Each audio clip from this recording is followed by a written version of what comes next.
परीक्षा जरा कठीण ठेवली आहे.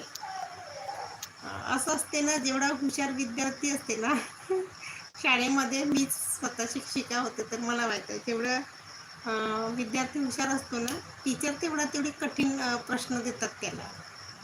रिव्हिजनमध्ये म्हणा की बाकीच्या ह्याच्यामध्ये ना, तेवढे कठीण प्रश्न देतात आणि मग त्याला सोडवायला देतात ते पेपर. म्हणजे तू आणखीन परफेक्ट झाला पाहिजे. तसंच कदाचित देवाचं असेल. देवाने तसंच ठरवलं असेल, की पुन्हा ज्या कठीण परीक्षा घ्यायची आणि पुन्हा